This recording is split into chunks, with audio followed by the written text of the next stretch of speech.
اما بعد فاعوذ باللہ من الشیطان الرجیم بسم اللہ الرحمن الرحیم قد افلح من تزکا صدق اللہ العظیم ان اللہ وملائکتہ یصلون علی النبی یا ایہا الذین آمنوا صلوا علیہ وسلموا تسلیما صلاۃ والسلام علیک یا سیدی یا رسول اللہ وعلی آلک واصحابک یا سیدی یا حبیب اللہ صلاۃ والسلام علیک یا سیدی یا نبی اللہ وعلی آلک واصحابک یا سیدی یا نور اللہ۔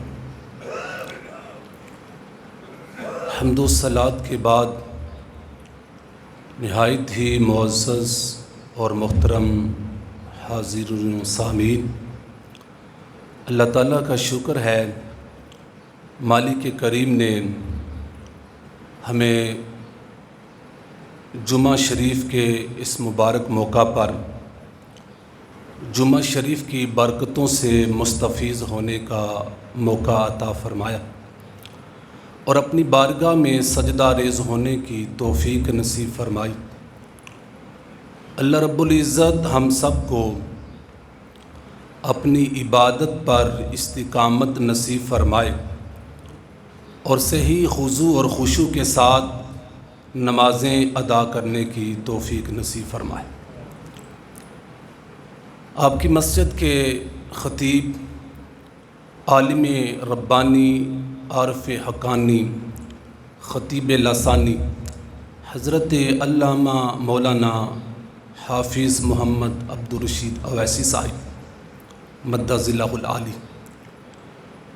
آپ نے حکم فرمایا میں بندہ ناچیز آپ کا غلام آپ کے حکم کے مطابق آپ کی اس جامع مسجد میں حاضر ہوا۔ اللہ پاک میری اور آپ سب کی حاضری کو قبول فرمائے۔ گرامی قدر احباب، اللہ تبارک تعالیٰ نے ہر انسان کے ساتھ اس کے اعمال لکھنے کے لیے دو فرشتے مقرر فرمائے۔ ایک ہمارے دائیں کندھے پہ فرشتہ ہے جو ہماری نیکیاں تحریر فرماتا ہے، اور ایک ہمارے بائیں کندھے پہ فرشتہ جو ہمارے گناہوں کو لکھتا ہے۔ اللہ تبارک تعالیٰ نے قرآن عظیم میں ان کا ذکر فرمایا، کرامن کاتبین یعلمون ما تفعلون، معزز لکھنے والے جانتے ہیں جو کچھ تم کرتے ہو۔ وہ فرشتے جانتے ہیں جو کچھ ہم کرتے ہیں وہ درج فرما لیتے ہیں۔ ایک وقت میں ایک فرشتے کا قلم چلتا ہے، کیونکہ انسان یا نیکی کر رہا ہوتا ہے یا گناہ کر رہا ہوتا ہے۔ جب بندہ نیکی کرتا ہے تو نیکیاں لکھنے والا فرشتہ بندے کی نیکیاں تحریر فرما دیتا۔ اگر گناہ کر رہا ہوتا ہے تو گناہ لکھنے والا فرشتہ اس کے گناہ کو درج کر لیتا۔ ایک وقت میں ایک فرشتے کا قلم چلتا ہے، یا نیکیاں لکھنے والے کا یا گناہ درج کرنے والے۔ ایک ایسا عمل ہے جو انسان کرتا ہے، بندہ مومن کرتا ہے، تو ایک وقت میں دونوں فرشتوں کے قلم حرکت میں آتے۔ دونوں فرشتے حرکت میں آتے ہیں۔ وہ کون سا عمل؟ جس عمل کے کرنے سے دونوں فرشتے اپنے قلم چلاتے ہیں وہ عمل ہے نبی علیہ السلام کی ذات والا صفات پر درود و سلام کے گجرے نچھاور کرنا۔ جب ہم درود شریف پڑھتے ہیں ایک فرشتہ ہماری نیکیاں لکھنا شروع کر دیتا ہے اور دوسرا فرشتہ ہمارے گناہوں کو مٹانا شروع کر دیتا ہے۔ کتنا افضل عمل ہے، کتنا فضیلت والا عمل ہے، جس کی برکت سے ہمیں نیکیاں بھی ملتی ہیں اور ہمارے گناہوں کی بھی معافی ہوتی۔ تو کیا ہم چاہتے ہیں ہماری نیکیوں میں بھی اضافہ ہو اور ہمیں گناہوں کی بھی معافی ملے؟ تو پھر ہمیں اپنے پیارے آقا مدینے والے مصطفیٰ صلی اللہ علیہ وآلہ وسلم کی ذات والا صفات پر درود شریف کی کثرت کرتے رہنا چاہیے۔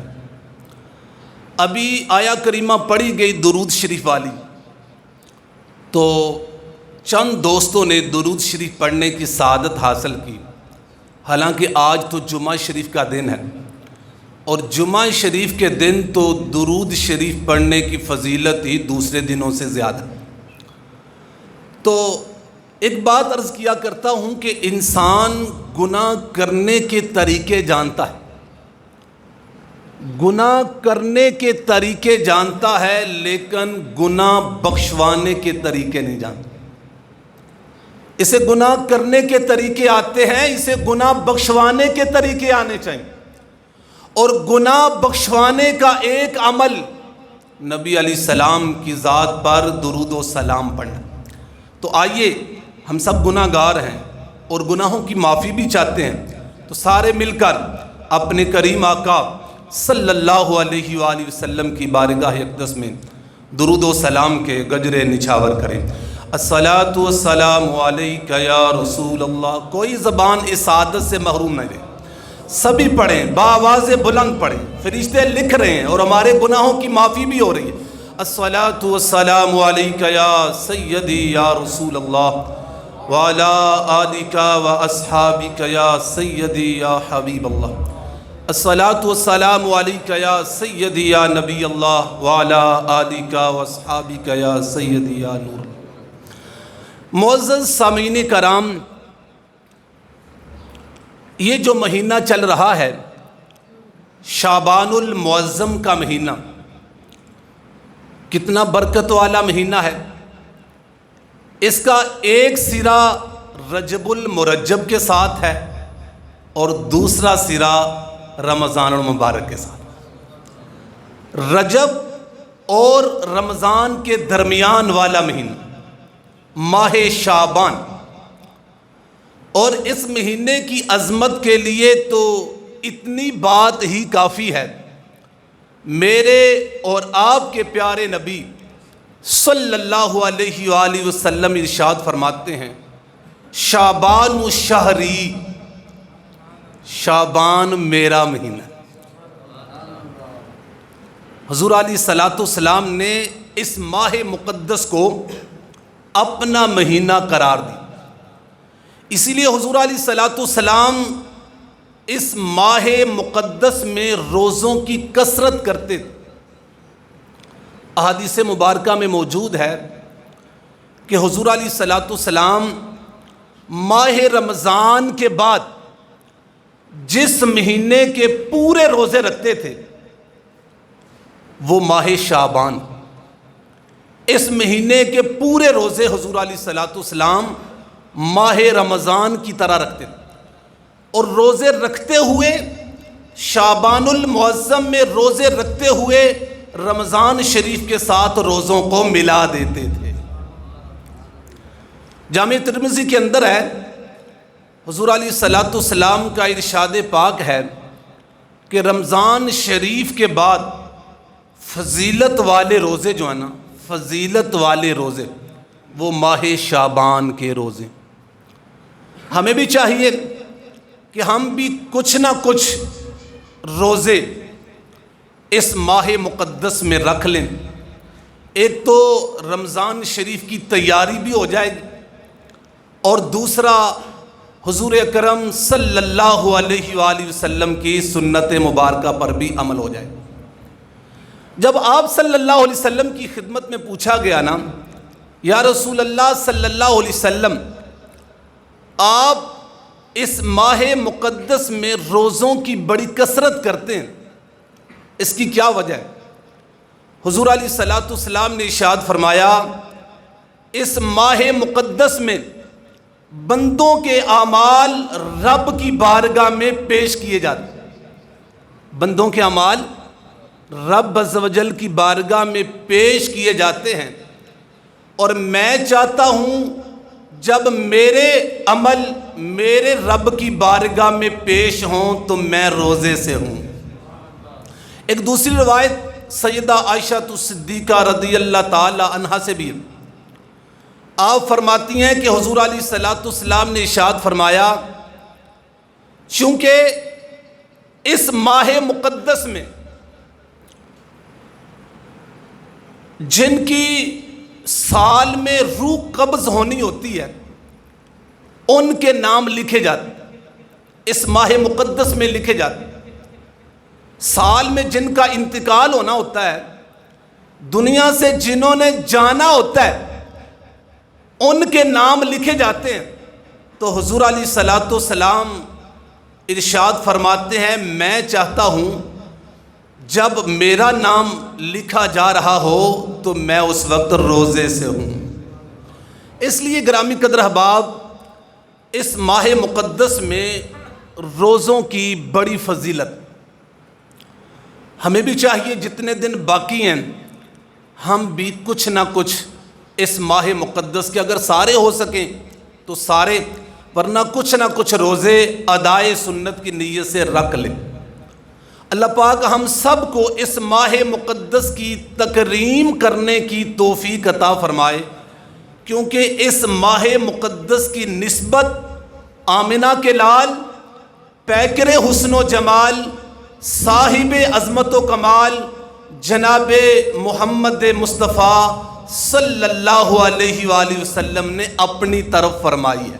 فرمایا الشعبان شہری، شعبان میرا مہینہ۔ ویسے تو یہ سارا مہینہ ہی الحمدللہ برکات والا ہے، رحمتوں کے نزول والا ہے، لیکن اس ماہ مقدس میں ایک خاص رات اللہ تعالیٰ نے اپنے محبوب علیہ الصلوۃ والسلام کے غلاموں کو عطا فرمائی۔ جس طرح ماہ رمضان میں ایک خاص رات ملی ہے وہ شب قدر، اسی طرح ماہ شعبان میں بھی ایک خاص رات اللہ تبارک تعالیٰ نے اپنے محبوب کے غلاموں کو عطا فرمائی ہے، وہ ہے شعبان کی 15ویں رات۔ شعبان کی 15ویں رات، جس کو ہم شب بارات کہتے ہیں۔ بارات کا مطلب ہے نجات، شب کا مطلب ہے رات، فارسی میں رات کو شب کہتے ہیں، اور بارات کا مطلب نجات، یعنی شب بارات کا مطلب ہے نجات کی رات۔ یہ دوزخ سے نجات کی رات ہے جو امت محمدیہ کو اللہ تبارک تعالیٰ نے عطا فرمائی کہ بھاگے ہوئے مجرم آ جائیں، اس رات کو ہی آ جائیں، یہ جو گولڈن چانس ملا ہے اس سے فائدہ اٹھا لیں، اور اس میں اپنے رب عز و جل کی بارگاہ میں اپنے گناہوں کی توبہ کر لیں۔ مالک کریم بندے کے گناہوں کو معاف فرما دیتا ہے۔ جب بندے سچی توبہ کرتے ہیں نا تو پھر رب عز و جل پچھلے گناہوں کو معاف فرما دیتا ہے۔ تو یہ جو آنے والی رات ہے یہ عظیم رات، اور میں نے جب داخل ہوا مسجد میں تو پہلے پوسٹر پڑھا کہ یہاں پہ بھی الحمدللہ رات شب بیداری کا پروگرام ہے۔ ہمارے سیالکوٹ سے ایک علامہ امتیاز احمد صدیقی صاحب وہ تشریف لا رہے ہیں، قبلہ کاری سرفراز صاحب کی سرپرستی میں یہ پروگرام ہوگا۔ تو تمام احباب آج کی رات کو دوسری راتوں کی طرح غفلت میں نہیں گزاریں، اس رات کو ذکر فکر کریں، اور اپنے گناہوں کی معافی رب عز و جل کی بارگاہ میں، بارگاہ رب العزت سے اپنے گناہوں کی معافی طلب کریں۔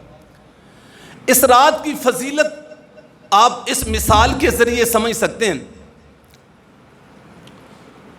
کوئی سخی ہے، اس کے دروازے پر کوئی گداگر، کوئی سائل، کوئی بھکاری جا کر دستک دیتا ہے، صدا بلند کرتا ہے کہ مجھے بھیک دو، مجھے خیرات دو، مجھے صدقہ دو، مجھے کچھ کھانے کے لیے دو، مجھے کچھ پینے کے لیے دو۔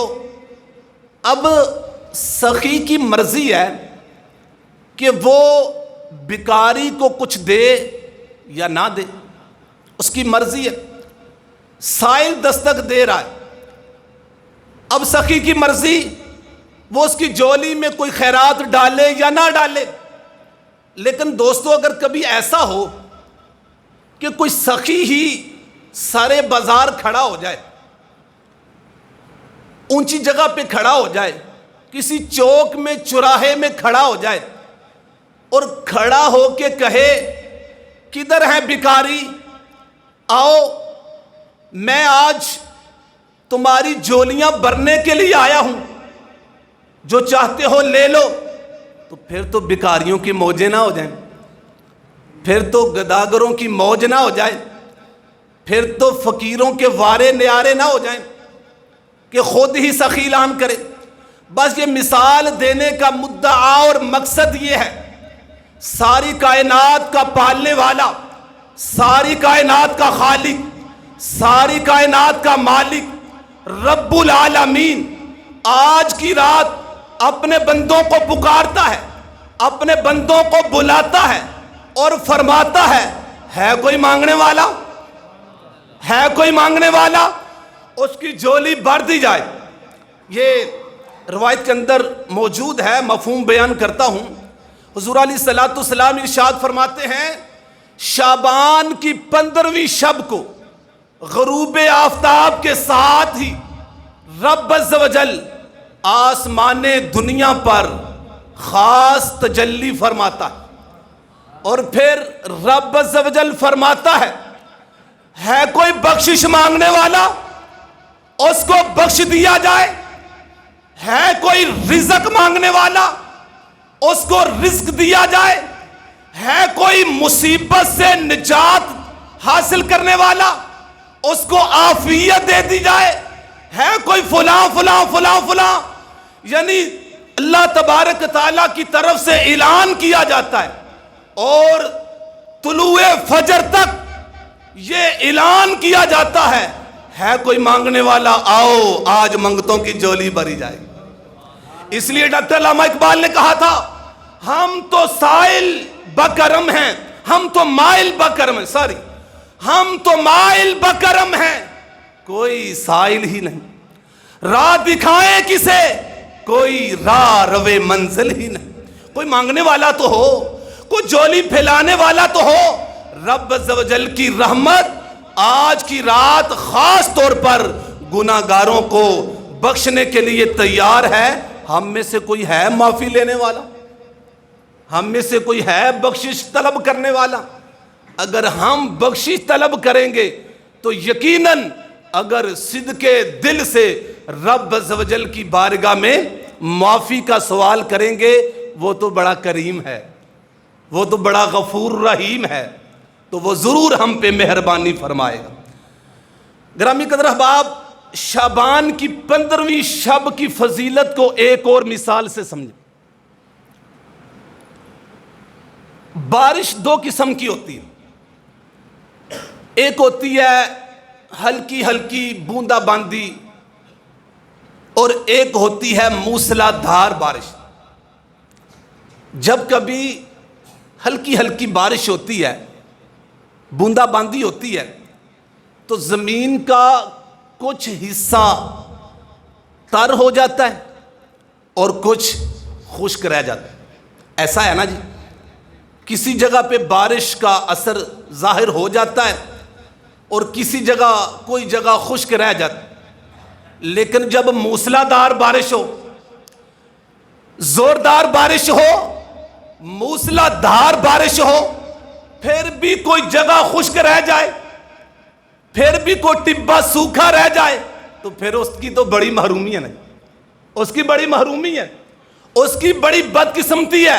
موسلادھار بارش ہوئی، زمین کا کوئی ٹکڑا خشک رہ گیا، یہ اس کے لیے بڑی بدقسمتی کی بات ہے۔ بس مثال دینے کا مدعا اور مقصد یہ ہے، آج کی رات رب عز و جل کی رحمتوں کی موسلادھار بارش ہونے والی، موسلادھار بارش ہونے والی۔ آج بھی کوئی اللہ کی رحمت سے محروم رہ جائے، آج کی رات بھی جو اللہ نے امت محمدیہ کو انعام میں یہ رات دی اور محبوب پاک کے صدقے میں دی ہے۔ پہلی امتوں کے پاس شب قدر نہیں تھی، شب بارات نہیں تھی، بخشش کروانے کے یہ سنہری اور گولڈن چانس نہیں تھے۔ یہ نبی علیہ السلام کے صدقے میں اللہ پاک نے اپنے نبی کی امت کو یہ اعزاز دیا، یہ انعام دیا۔ تو رب عز و جل کی رحمتوں کی موسلادھار بارش ہونے والی ہے آج۔ آج بھی کوئی محروم رہ جائے تو پھر وہ سمجھے کہ وہ محروم ہے۔ اس لیے گرامی قدر احباب، آج کی رات کو غفلت میں نہیں گزارنا، ذکر فکر میں گزارنا، عبادت و ریاضت میں گزارنا اور توبہ استغفار میں گزارنا۔ یہ توبہ کی رات ہے، اور خصوصی طور پر ہم نے اس رات کو اپنے گناہوں کی معافی مانگنی۔ اچھا، میں ایک بات عرض کروں اس سلسلہ میں توبہ کے حوالہ سے۔ یہ مسجد کا ماحول ہے، یہاں دین کی بات کرنا بڑا آسان ہے، آپ سب کا ذہن بنا ہوتا ہے، آپ مسجد میں آتے ہیں کچھ سننے کے لیے، کچھ سیکھنے کے لیے۔ یہاں علماء کرام کو بیان کرنا آسان ہے، مسجد کے ماحول میں، مدرسہ کے ماحول میں، کسی جلسے میں، کسی محفل میں۔ لیکن اگر چوک میں سرے بازار بیان کرنا ہو، واز کرنا ہو، وہ مشکل ہوتا ہے۔ آپ دیکھیں یہاں سارے دوست سننے کے لیے بیٹھے، لیکن جب باہر کا ماحول ہوگا، اپنے اپنے مزاج کے، اپنی اپنی طبیعت کے احباب ہوں گے، کچھ سنیں گے، کوئی سنائیں گے، کوئی غفلت کریں گے، کچھ لاپرواہی کریں گے، کچھ بیزارگی کا اظہار کریں گے۔ کسی عالم دین کی ڈیوٹی لگ گئی کسی طرف سے کہ انہوں نے نہ جیل کے اندر نہ قیدیوں کو تبلیغ کرنی، قیدیوں کو جیل کے اندر انہوں نے تبلیغ دین کرنی۔ اب جب وہ جیل میں پہنچے، مین دروازے سے آگے جب گئے تو مسجد میں تو علماء کرام آتے ہیں، کتنے سارے احباب، نورانی چہرے، سنت رسول سے سجے ہوئے چہرے اور نمازوں کے نور سے چمکتی ہوئی پیشانیاں علماء کرام کا استقبال کرتے۔ اب وہ جو عالم دین اس جیل کے اندر داخل ہوئے نا، وہاں پہ جب ان کا سامنا ہوا خوفناک چہرے، ظاہری بات ہے جیل میں جو لوگ آتے ہیں وہ کوئی قصور کر کے ہی آتے ہیں، کوئی مجرمی ہوتے ہیں، کوئی قاتل ہوتے ہیں، ڈکیٹ ہوتے ہیں، زانی شرابی ہوتے ہیں، طرح طرح کے جرائم میں ملوث ہوتے ہیں۔ جب وہ عالم دین گئے تو سامنے اتنے سارے چہرے انہوں نے دیکھے خوفناک، تو وہ تھوڑے سے نہ گھبرا سے گئے۔ ان کے لیے ایک نیا تجربہ تھا، ایک نیا ان کے لیے ماحول تھا، اور اسی اثناء میں نا ان کا پاؤں کسی چیز سے اٹکا اور وہ عالم دین گر گئے۔ جب وہ گر گئے نا تو وہ جو قیدی تھے نا وہ ان کے گرنے پر نا ہنسنے لگے۔ جب وہ گرے نا تو جلدی سے اٹھ گئے۔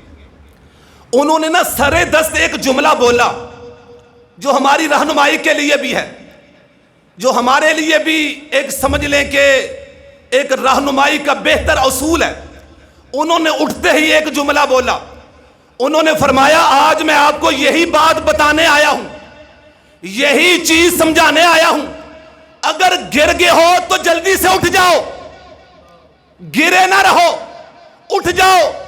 گرنا بری بات نہیں، انسان گر جاتا ہے، انسان نسیان ان سے ہے، یہ بھول جاتا ہے، ایسے غلطیاں ہو جاتی ہیں، ایسے گناہ ہو جاتے ہیں، یہ ٹھوکر کھا جاتا ہے، یہ خطا کا پتلا ہے، ایسے خطائیں ہو جاتی ہیں، ایسے گناہ سرزد ہو جاتے ہیں۔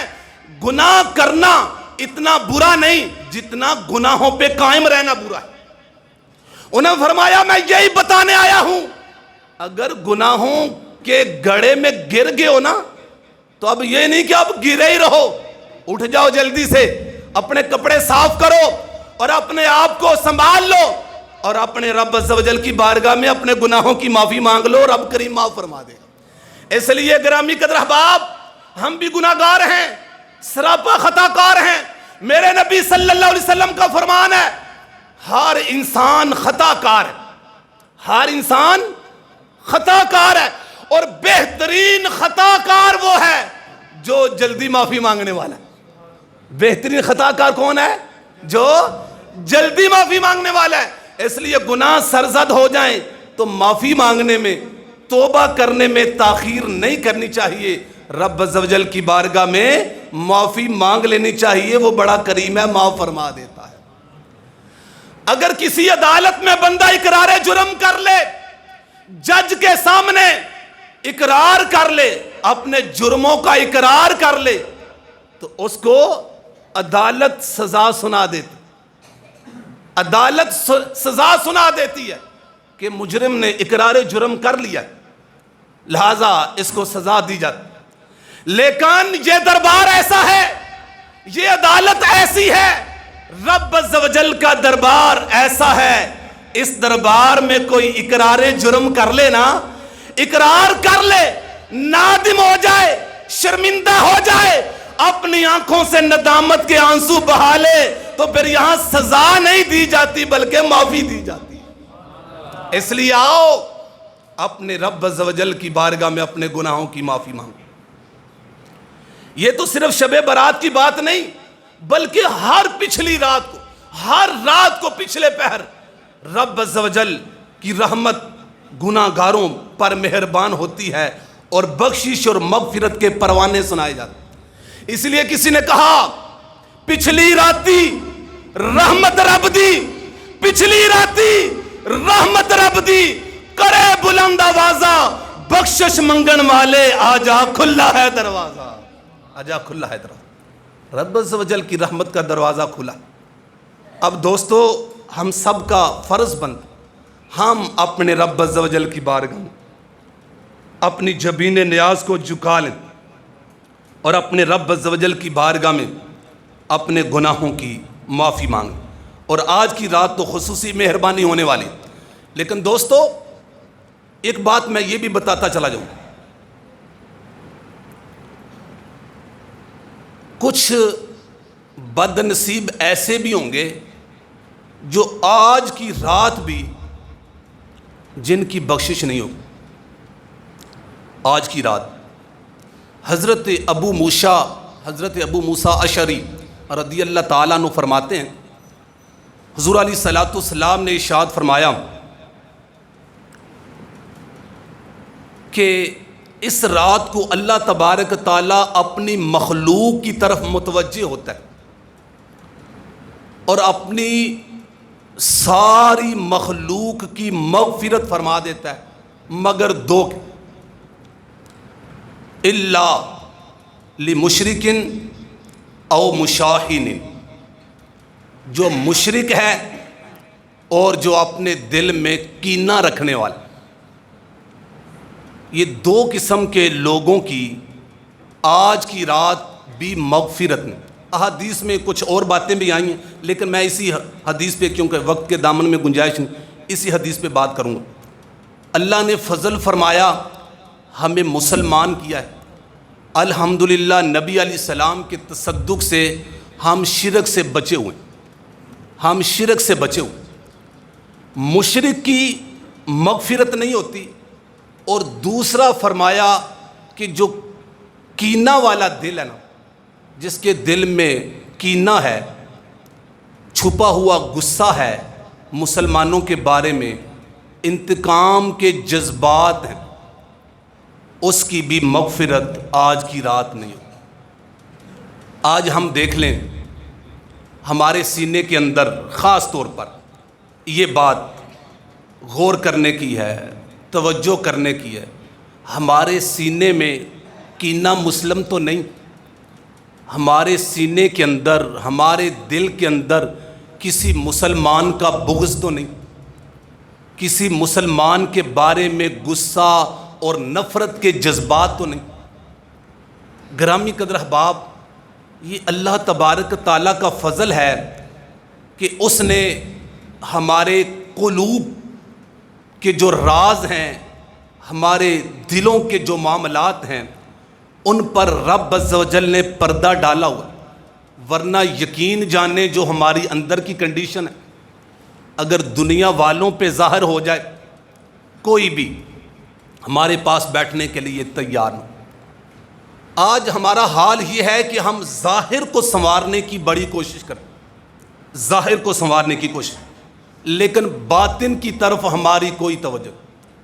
ہماری مثال اس بندے کی سی ہے کہ جس کو کسی نے دیکھا کہ وہ کنویں سے پانی نکال رہا ہے، پھر کچھ وقت کے بعد دیکھا کہ پھر وہ کنویں سے پانی نکال رہا ہے۔ پوچھا بندہ خدا، تو کنویں سے پانی نکالتا جا رہا ہے، کیا کر رہا ہے، کیا کرے گا اتنا پانی؟ اس نے کہا اصل میں کنویں میں کتا مر گیا، تو میں اس کنویں کے پانی کو پاک کر رہا ہوں۔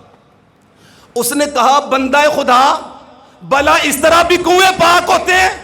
تو سارا پانی نکال دے گا لیکن کنواں پاک نہیں ہوگا۔ اگر کنویں کو پاک کرنا چاہتا ہے، پہلے کنویں سے مردہ کتا نکال، مردہ کتا نکلے گا تو کنواں پاک ہوگا، ورنہ سارا پانی بھی نکل جائے گا، کنواں پاک نہیں ہوگا۔ دوستو یہی مثال ہمارے لیے، ہم بھی ظاہر کو دھوتے ہیں، ہم بھی وضو بھی کرتے ہیں، غسل بھی کرتے ہیں، اپنے ظاہر کو دھوتے ہیں، لیکن باطن کی طرف ہماری کوئی توجہ نہیں۔ ہمارے دلوں میں بھی کتے ہیں، یہ چھپے ہوئے کتے ہیں۔ تکبر کا کتا ہمارے دلوں میں ہے، حسد کا کتا ہمارے دلوں میں ہے، حسد کا کتا، بغض و عناد کا کتا، تکبر کا کتا، دنیا کی محبت کا کتا، اور اس کے علاوہ خود پسندی کا کتا، بد نگاہی کا کتا، کینے کا کتا، کتنے سارے کتے ہمارے دلوں میں پرورش پا رہے ہیں، ہمارے سینوں میں پرورش پا رہے ہیں۔ جب تک ان کتوں کو نہیں نکال لیں گے ہمارا سینہ پاک نہیں ہوگا۔ اس لیے گرامی قدر احباب، آج ہم نے ابھی بیٹھے بیٹھے یہ ذہن بنانا ہے، اگر دل کے اندر کو کینہ ہے نکال کر باہر پھینک دیں، ورنہ آج کی رات بھی محروم رہیں۔ میں آپ کو بتاؤں اور اپنی بات کو سمیٹوں، آپ میں سے کوئی شخص کسی دکان پر جائے اور گندا برتن لے کے جائے اور جا کر دکاندار سے کہے اس کے اندر 1 کلو دودھ ڈال دو، وہ دکاندار کی اگر نظر پڑے برتن کی طرف اور برتن کو دیکھے اور دیکھ کر کہے کہ یہ برتن گندا ہے، پہلے اس کو صاف کر کے لاؤ، پہلے اس کو دھو کے لاؤ، پھر دودھ ڈالوں گا، دودھ نور خدا ہے، میں گندے برتن میں نہیں ڈالوں گا، وہ ہم کہیں آپ کو کیا ہم نے پیسے دینے آپ ڈال دیں، وہ دکاندار نہیں ڈالے گا، کہے گا نہیں برتن کو صاف کرو، اگر تم نہیں کر سکتے لاؤ میرے پاس، میں صاف کر کے پھر دودھ ڈالتا ہوں۔ گندے برتن میں 1 کلو دودھ دکاندار نہیں ڈالتا، کہتا یہ نور خدا ہے۔ گرامی قدر احباب، گندے دلوں پر رب کی رحمتیں کیسے اتریں؟ آج کی رات ہم نے صاف دل لے کے اپنے رب کی بارگاہ میں حاضر ہونا ہے، اپنے صاف سینے لے کے حاضر ہونا ہے۔ کینے سے صاف، کسی مسلمان کا کینہ نہ ہو، حسد نہ ہو، بغض نہ ہو، عناد نہ ہو، نفرت نہ ہو، غصہ نہ ہو، انتقام کے جذبات نہ ہو۔ صاف دل لے کر اپنے رب عز و جل کی بارگاہ میں ہم نے حاضر ہونا ہے، پھر دیکھیں رب عز و جل کی کتنی رحمتوں کا نزول ہوتا ہے۔ اس لیے گرامی قدر احباب، آپ کہیں گے کوشش کرتے ہیں کوشش کے باوجود بھی کچھ نہ کچھ گندگی رہ جاتی. ہم بڑی کوشش کرتے لیکن پھر بھی کچھ نہ کچھ غلاظت رہ جاتی ہے. تو حضرت اس کا بھی علاج بتا دیں. تو میں بتاتا ہوں، آخر میں یہ علاج بتاتا ہوں. گرامی قدر احباب، جب ہمیں دنیا کی کوئی بیماری لگ جائے، مثال کے طور پر بخار ہو جائے، یا کسی کو ہارٹ پرابلم ہو جائے، یا کسی کو شوگر ہو جائے، یا کسی کو فالج ہو جائے، اللہ پاک سب کو محفوظ فرمائے. بیماریاں تو ہیں نا، میں ایک عرض کر رہا ہوں، اگر کسی کو ایسا ہو جائے تو پھر کیا کرتے ہیں؟ دنیاوی ڈاکٹر کے پاس جاتے ہیں. دنیاوی ڈاکٹر کے پاس جاتے ہیں اور جا کر کہتے ہیں، جس بیماری کا ڈاکٹر ہو اس کے پاس جاتے ہیں اور جا کر کہتے ہیں یہ مسئلہ ہے، اس کا علاج. وہ ٹیسٹ کرے گا، پھر علاج تجویز کرے گا، میڈیسن تجویز کرے گا، جو بھی اس نے کرنا ہے وہ کرے گا. گرامی قدر احباب، کچھ بیماریاں ہیں جو جسمانی ہیں، کچھ بیماریاں ہیں جو روحانی ہیں. جسمانی بیماریوں کے لیے ہمیں طبیب کی ضرورت ہوتی ہے، ہمیں حکیم کی ضرورت ہوتی ہے. اسی طرح روحانی بیماریوں کے لیے بھی کسی اچھے معالج کی ضرورت ہے. روحانی بیماریاں نا، یہ حسد کی بیماری، یہ روحانی، یہ تکبر کی، یہ بد نگاہی کی، یہ بد کلامی کی، یہ بد گمانی کی، یہ بغض و عناد کی، یہ ساری روحانی بیماریاں جو ہمارے ایمان کے لیے خطرہ بنی، یہ روحانی بیماریاں. تو یہ بیماریاں ہمارے ایمان کے لیے خطرہ ہیں. ان بیماریوں کی طرف ہماری توجہ نہیں. کوئی دنیاوی تکلیف ہو جائے جلدی سے ڈاکٹر کے پاس جاتے ہیں، لیکن کتنی ساری روحانی بیماریاں، آج تک کوئی ڈاکٹر ہی نہیں تلاش کیا، آج تک کوئی روحانی معالج نہیں تلاش کیا جو ہماری بیماریوں کا علاج کرے. دوستو، ہمارے بس میں نہیں کہ ہم ان جسمانی، ان روحانی بیماریوں کا اپنے طور پر علاج کر لیں. یہ ہمارے بس میں نہیں.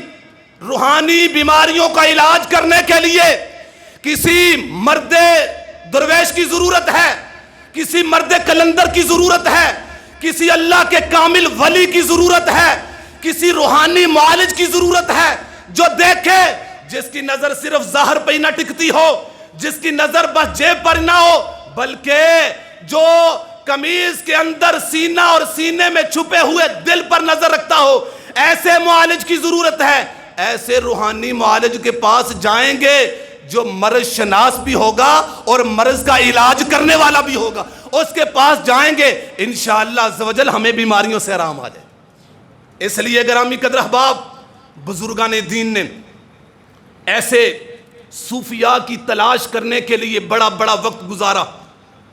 پورے علوم حاصل کرنے کے بعد بھی وہ تصوف کے لیے، وہ روحانیت کے لیے، وہ تزکیہ نفس کے لیے اللہ کے ولیوں کو تلاش کرتے رہے.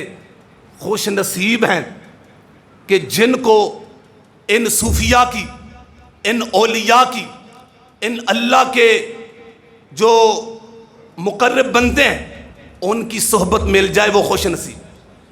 میں یقین جانے، میں منبر پہ بیٹھ کر میں اپنے رب عز و جل کو حاضر ناظر کر کے یہ بات کر رہا ہوں، آپ بڑے خوش نصیب ہیں. اس مسجد والے، مسجد یا رسول اللہ والے بڑے خوش نصیب ہیں. اللہ تبارک تعالیٰ نے آپ کو ایک کامل ولی کی صحبت عطا فرمائی ہے، اور ہر جمعہ آپ کو یہ صحبت ملتی ہے، اور آپ کو یہ برکت ملتی ہے، اور آپ کو ان کی زیارت بھی ملتی ہے. اللہ تبارک تعالیٰ کے یہ کامل ولی ہر جمعہ آپ کے سامنے جلوہ فرما ہوتے ہیں، اپنی زیارت بھی آپ کو کرواتے ہیں، ملفوظات عالیہ سے بھی نوازتے ہیں. اللہ کی عزت کی قسم، اب ایسے بزرگ خال خال ہی ملتے، خال خال. ورنہ حال یہ ہے فی زمانہ کہ کتنے ایسے ہیں کہ جو اوپر سے صوفی ہیں لیکن اندر سے کوفی ہیں. لباس صوفیوں والے پہننے ہیں، پیلے کالے چولے پہنے ہوئے ہیں، درویشوں والی صورت بنائی ہوئی ہے، لیکن اندر دل بھیڑیے والے ہیں، ظالم ہیں، درندے ہیں، جیبوں کے لٹیرے ہیں، عزتوں کے لٹیرے ہیں، اور جناب مال کے لٹیرے ہیں، صرف دنیا کی محبت میں گرفتار ہیں. خود بیمار ہیں، وہ بیماروں کا علاج کیا کریں گے؟ اللہ پاک نے آپ کو ایک ایسا مرد مجاہد عطا فرمایا ہے جو باہر سے بھی صوفی ہے، اندر سے بھی صوفی ہے، ظاہر سے بھی صوفی ہے، باطن سے بھی صوفی ہے۔ الحمدللہ، یہ بڑی خوش نصیبی ہے، یقین جان بڑی خوش نصیبی ہے کہ علماء ربانیین کی صحبت مل جائے۔ یہ لوگ ہیں جن کے بارے میں میرے نبی صلی اللہ علیہ وسلم نے ارشاد فرمایا، جس نے کسی عالم باعمل کی زیارت کی اس نے امام الانبیاء کی زیارت کی، جو کسی عالم باعمل کی صحبت میں بیٹھا وہ مجھ محمد مصطفیٰ کی صحبت میں بیٹھا، جس نے کسی عالم ربانی کی صحبت اختیار کی اس نے نبیوں کے امام کی صحبت اختیار کی، جس نے کسی عالم ربانی کے ساتھ مصافحہ کیا مجھ محمد مصطفیٰ کے ساتھ مصافحہ کیا۔ یہ لوگ جن کی فضیلت حدیث میں بیان کی گئی، یقین جانے آپ کو تو ہر جمعہ ہی یہ برکتیں مل جاتی ہیں نا، رحمتیں مل جاتی ہیں نا، زیارتیں مل جاتی ہیں نا۔ ہم ضلع سیالکوٹ والے جتنے احباب ہیں جو حضرت صاحب کے بارے میں جن کو پتہ ہے کہ اللہ پاک کا ان پر کتنا کرم ہے اور کتنی رسول پاک صلی اللہ علیہ وسلم کی نگاہ رحمت ہے، نگاہ شفقت ہے، رابطے میں رہتے ہیں۔ قبلہ سب کہاں آ رہے ہیں؟ رابطے میں رہتے ہیں۔ یار کتنے دن ہو گئے ہیں قبلہ صاحب کا کوئی قریب کوئی بیان نہیں ہوا، اور پھر علاقہ بھر کے احباب پہنچتے ہیں۔ میں چونڈا سے حاضر ہوا ہوں اور چونڈا والے احباب قرب و جوار والے پوچھتے ہیں آج حضرت صاحب قبلہ کا کہاں بیان ہے، تو یہ قریب کہاں آپ کی تشریف آوری ہو رہی ہے، اور کئی بار مہینے کے بعد 2 مہینے کے بعد زیارت ہوتی ہے، ملاقات ہوتی ہے، صحبت حاصل ہوتی ہے۔ آپ کتنے خوش نصیب ہیں، ہر جمعہ کو اس ولی کامل کی زیارت کرتے ہیں اور فیوز و برکات حاصل کرتے ہیں۔ ہماری دیکھنے والی آنکھیں نہیں نا، اگر دیکھنے والی آنکھیں ہونا تو ہم دیکھ سکیں کہ کس قدر اللہ تبارک تعالیٰ کی رحمتوں کا نزول ہوتا ہے اولیاء کاملین پر، اور ساتھ والے بھی کتنے مستفیض ہوتے ہیں۔ اب وقت کے دامن میں گنجائش نہیں، میں اپنی بات کو ختم کروں۔ ایک بزرگ سے نا کسی نے پوچھا کہ بابا جی کہیں پہ کوئی اللہ کے ولی آئے نا، تو پوچھا بابا جی ہر کوئی کہتا ہے کہ مجھے بغداد شریف میں دفن ہونے کی جگہ مل جائے، جنت البقیع میں مل جائے، مجھے اجمیر شریف میں مل جائے، بغداد شریف میں مل جائے۔ ساری زمین تو اللہ کی ہے، ساری زمین تو اللہ کی ہے، تو کہیں بھی بندہ دفن ہو جائے، یہ اعمال کی بدولت ہی ہے۔ کچھ لوگوں کو اپنے اعمال پر ہی بڑا بھروسہ ہے، اپنے اعمال پر، لیکن ان کو پتہ نہیں ان کی قبولیت کا ہمارے پاس کوئی سرٹیفکیٹ ہی نہیں ہے۔ تو یہ کیا ہوا کہ وہاں دفن ہو جاؤں، وہاں قبر بن جائے؟ ان بزرگوں نے فرمایا ٹھہر جائیں، تھوڑی دیر بعد رابطہ کریں۔ وہ نہ کچھ دیر کے بعد، پہلے یہ پنکھے والا یہ سسٹم نہیں تھا، ایک بیلی آیا اور آ کر نہ وہ پنکھے ہاتھ والے ہوتے تھے، اور ہاتھ والے پنکھے سے نہ وہ ہوا دینے لگا، وہ بزرگوں کو نہ ہوا دینے لگا۔ تو انہوں نے فرمایا کہ وہ بیلی سوال پوچھنے والا کدھر ہے؟ وہ کھڑا ہوا کہنے لگا حضور میں سوال کر رہا تھا۔ فرمایا کہ یہ کس کو ہوا دے رہا ہے، یہ کس کو ہوا دے رہا ہے؟ تو انہوں نے کہا حضور یہ آپ کو ہوا دے رہا ہے۔ تو فرمایا صرف ہوا مجھے لگ رہی ہے کہ اور بھی کسی کو لگ رہی ہے؟ انہوں نے کہا حضور یہ جو ساتھ والے ہیں ان کو بھی لگ رہی ہے۔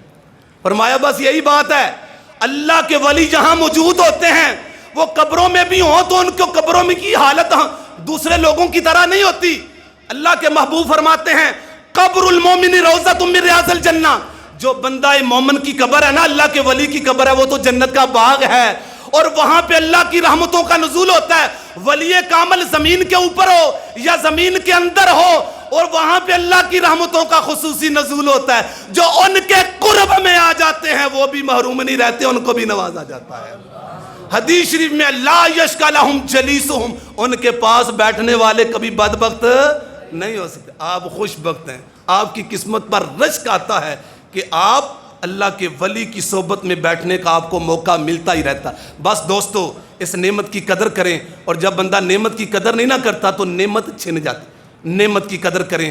اللہ کا فرمان ہے یا ایھا الذین آمنوا اتقوا اللہ وکونوا مع الصادقین، اے ایمان والو اللہ سے ڈرو اور سچوں کے ساتھ ہو جاؤ۔ آپ کو اللہ پاک نے سچوں کی صحبت دی ہے تو اس پر جو ہے وہ آپ کوشش کریں، دعا کریں، اللہ پاک استقامت دے، اللہ پاک میری اور سب احباب کی حاضری کو قبول فرمائے، قبلہ حضرت صاحب اور تمام علماء کا سایہ ہمارے سروں پہ دراز فرمائے، قبلہ حضرت صاحب بخیریت تشریف لائیں تاکہ ہم مزید ان سے فیض و برکات حاصل کر سکیں۔ آمین بجاہ النبی الامین صلی اللہ علیہ وآلہ وسلم۔